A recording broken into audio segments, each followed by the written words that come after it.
Hey everybody, it's Chugga Conroy. Welcome back to more Legend of Zelda Phantom Hourglass. Last time, we hopped aboard the SS Linebeck here and went all around the ocean getting everything that we can get with our new grappling hook. And this time, the next place the grappling hook needs to pay a visit to is Murky Isle, which looks quite a bit different since we last saw it, wouldn't you say? But no, it's Murky Island. No doubt about that. Well, where we have to go first is the Temple of the Ocean King. Put your back into it, maggots! It's not gonna be a long trip. All we have to do is make it to the first floor. So, I'll meet you there. Wow, whoever was charged with upkeeping this part of the island got really sloppy compared to the other part. Inside the Temple of the Ocean King...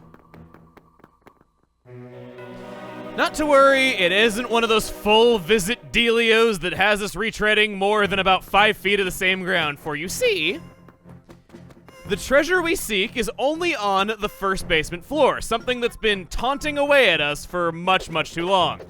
We gotta do the high wire act, while there's the danger of phantoms nearby, shoot the eye switch, and that appears.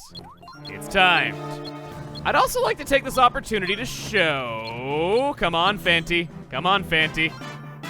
Courage! Woo! I don't even have to buy one from the best ship! That's where I was gonna head next! I couldn't open the menu fast enough to show the thing that I wanted to show. I've never gotten hit by a phantom, so I thought no better time like the present to show that that's what it looks like, and yes, indeed, you lose 30 seconds. But I wanted to equip the Spirit of Wisdom, Nary, to show that if we get hit by a phantom with Nary, only 15 seconds go away. Isn't that nice? I'm sure quite a few of you were thinking that the half damage isn't going to be helpful terribly often, and I'm with you. There's not a lot of situations where I would have it equipped because not a lot of enemies hit that hard anyway, yet this one's actually pretty good. Aside from that, there's all of these skeletons, which give Fallen Wisdom. Handy techniques are 50 rupees each. I only talked to one of them, so why not? Yellow pots will not be magically restored till you exit the temple, but curious things happen to blue and red pots when you change floors. Secret number 2, set a bomb along the path of movement to Phantom Eyes. Red pots can be taken to the floor below, but safe zones you've created disappear when you change floors. Expanding on hint number 1. Temple shortcuts is what this guy teaches you. If you have an item that can go through holes in walls, head to the upper left corner of the 5th floor. You can jump to the 3rd basement floor with this item. If you have a key, you can even use it on a lower floor. You can pass through the 11th floor with ease. Go to the 12th floor once first. Thought I would give those tips because there's plenty more reasons to visit the Temple of the Ocean King than just trying to get sea charts. Ooh, we've got mail. I think. Took him a little bit to respond there. He was loafing on the job. Not that I'm overly surprised with a kind like you. A Rue of the Inoki. Ahem. Here's the scoop. You get this by saving and quitting the game after rescuing the Inoki tribe. You really took care of me the other day. I gotta say, I was touched. Thanks to you, I got my life back. Literally. My world would have stopped if you hadn't done what you did. I'm sending a small token of my appreciation. I found it at the dump, but maybe you can use it. The real Aru. More gracious than the island chief, who was the one who wanted us to get the pure metal in the first place. A wisdom gem. Thank you for expressing your kindness, Aru. I have no changes that I want to make to the ship right away, so Linebeck it is.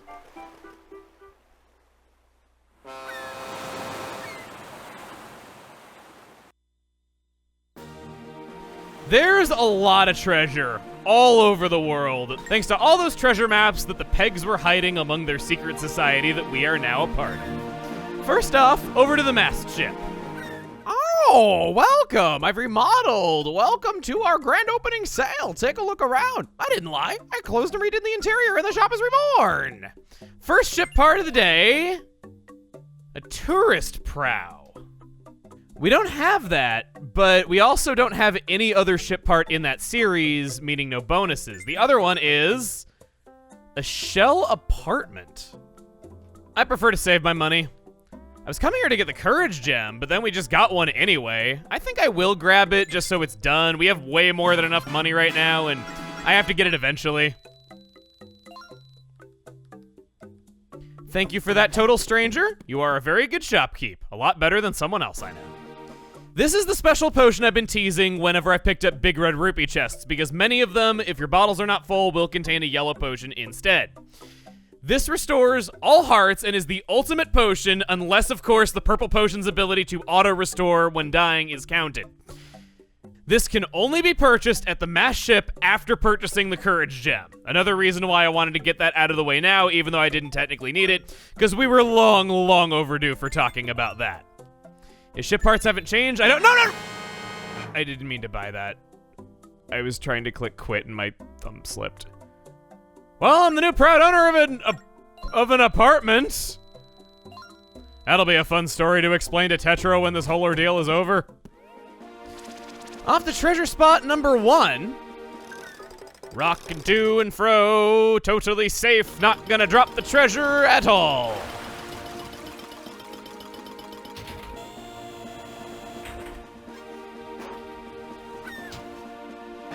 It contains a simple wheel. Already got me one of those. I see a fishy. I see a fishy. It's been brought to my attention that the Neptuna can only be captured once. After it's been caught, it will never spawn again. So this is without a doubt a rusty swordfish, but that's still exciting because it means it could be the legendary stovefish that I've dedicated so many weeks of my life to hunting. Still nothing. In the Northwestern. All of this for a loaf of bread. No, a drill prow. Ooh. Be able to get through some brown rocks that will not make me surely drown anymore if I have that. Looking at the list of ship parts, that means only the strong cannon and conning prow remain until the kind of industrial looking set is completed. It's called the Iron Series. It's a good thing I had that list pulled up right then and there, otherwise I would have looked like a fool. I don't know if the series are ever actually named in-game or not. I think they might just be from player's guides. So for all I know, it's not even official. There's one more sea chart remaining in the Southeastern Sea, but there's also some other things here that I'd like to take care of before moving on to the Goron Island visible in the distance. First off, these things definitely need to be dealt with. That's kind of important to our mission statement of not dying. Good mission statement to have. I recommend that you pick up something very similar in your life. It's a very healthy way to live. Treasure spot number 1 out of 1 contains... No! It's drifting away independently of my thing. First time for everything. I broke the salvage arm. I got cocky. It's a case study of deviancy. The fact that I let it get down to 2 so many times, and it was fine every single one of those times. I got comfortable with 2 being the new norm, and then it got down to 1, and I'm thinking, well, okay, I'm only pushing it down to 1 just this once. It's been fine every time I did 2, so this is going to be the new pushing it, and then it wasn't fine. Meaning that now, my complacency has been knocked down a peg, and 2 is going to be the new pushing it. Salvage arm is psychology, man. Ahem. Treasure number 1 is... the Bright Hole. I know I already have one of those as well. As the list fills out, duplicates are becoming increasingly more common. It's sort of how numbers in reality work. For the next thing, this is something that I forget from time to time. Up by the northern edge of the map, near the Isle of Frost, is something rather important. Monsieur Frogo! Good to see you! I assume that you would like Salvador, even though he probably eats frog legs. I don't know why I would assume that about him. He just kind of seems like the type. There it is! Delivered a blast to your bum. Your Cyclone Slate symbol is a reverse underline W. Pretty cool symbol, actually. This is a frog that's out of the way and might not be easily found. It is helpful for later. It's yet to come in super handy, I guess, because we've always been right next to the traveler ship anyway, any day that I've wanted to check it out, but it'll make going on our daily rounds and getting money a lot easier from here on out. Speaking of which, it's a new day, so traveler ship time. Hello, horrific pink eye. Helmrock plume is not desired. Pearl necklace for 243 rupees. We've had quite a few of these. 4 of them remaining.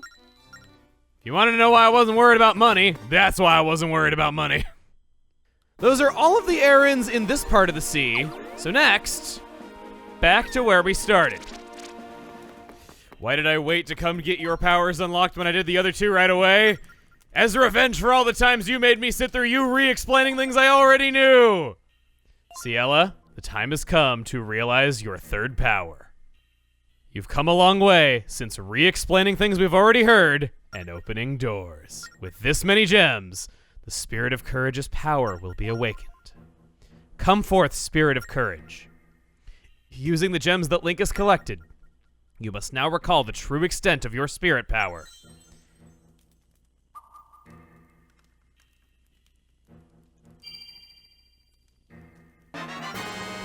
The Spirit of Courage has been powered up. Your sword now hurls shockwaves. Swap spirits from the collection screen.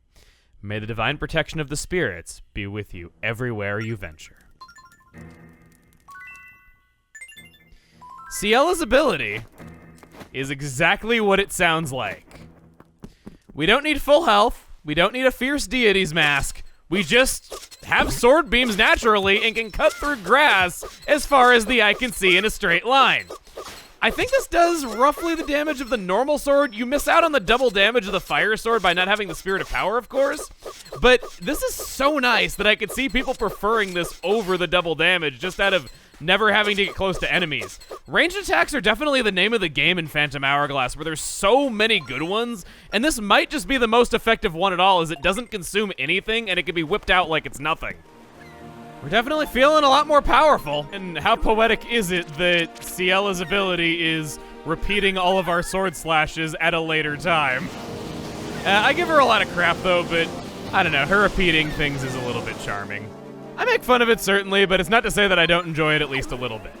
For this last bit, I find the underlined X to be the, I find the emphasized X to be the best place to teleport to in order to get to Goron Island. The Omega is just a little far away. On the way there, I want to stop moving here and show what happens whenever these ships get the better of you. Not lose all the health, but be next to it without hurting it for too long. Ambush.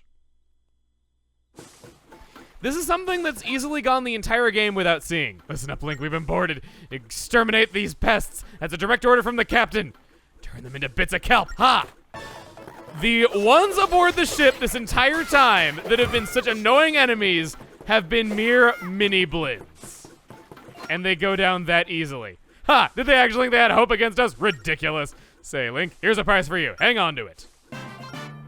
Courage gem. That's an easily missed courage gem. I don't think that we were really missing out by not doing it before now, but thought I would just do it because the ship parts have always been so tempting and I'm never really wanting to do that one. So don't worry about getting repeatedly ambushed. That's all there is to it. Now with all that done, let's move on to Goron Island. Can I just say, with that done, that it's so in character with Linebeck for him to have the courage gem that Ciela needs to power up, but he just will not hand it over to her unless it's a life-threatening situation.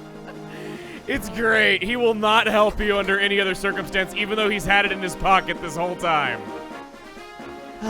Gorons at last. We saw them on DS Island, but now we're going to their home turf, and it looks like their island is shaped like a giant Goron head.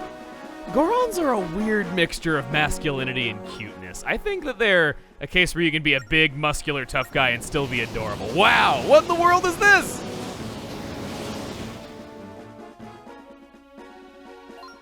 Whoa, that was crazy.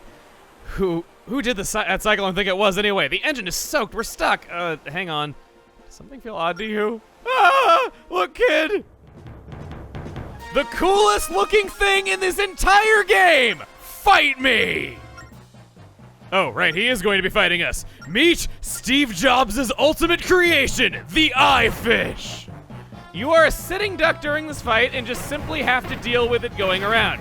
Whenever the eyes on its sides are open, just hit those, beat up on it a whole bunch, and you should be fine. I'm slightly worried about only having 3 hearts, but hey, it works fine for the octopuses in the waters, and this area and this whole sea is swarming with them, so I guess they aren't dying out. I guess they're reproducing a whole lot, doing pretty well. Oh, no, oh gosh, that's bad. Hit that, hit it, no, crud. This is bad. This is really bad that we're this low on health. Lead the fire, hit the eyeballs, till eventually they close, and that gives you health. There we go. Breaking them open, they give you health as well. There's also enemies that are being really annoying distractions that I can't turn and face, but it's okay.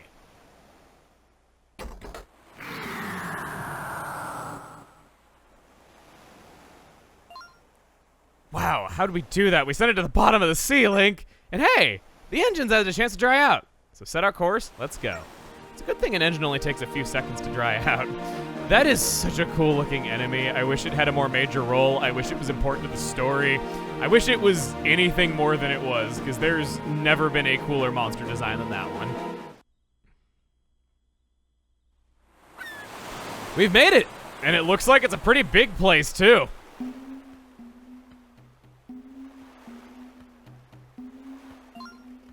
Hey, look at the map. No houses. I wonder if there's any pure metal here. Ha! Amateur. Places like this always have treasure stones somewhere. Fine then. You supposedly have a nose for this, so we'll follow your instincts. Can't say if it's pure metal we'll find, but whatever we scare up, it's all mine. I'm chewing on Oceus's or the Ocean King's offer, Link. He'll grant any wish that I whip up, but what would you wish for? I'm curious. Treasure, right? Or maybe you'd wish for 3 more wishes. Line back. You don't understand Link at all, do you? He's doing this for Tetra, for the Ocean King, and to bring peace to the seas. You're sort of a good guy, Link. Wow, that was out of character for me, wasn't it? Go on then. Get out of my sight and fetch them of that pure metal. Well, that was weird. Lineback must have eaten something funny. Whatever, Link. Let's go look for that pure metal. We've made it. Goron Island. I just gave him an eye piercing. You have put your foot on Goron Island, outsider. Make yourself known to all. We Gorons are proud, and we do not play with strangers. Looks like we have many adorable masculine tough dudes to befriend. Oh, I'm so happy. He is having none of my business. Next time on The Legend of Zelda Phantom Hourglass, we make lots of muscular but yet adorable friends. See you guys then.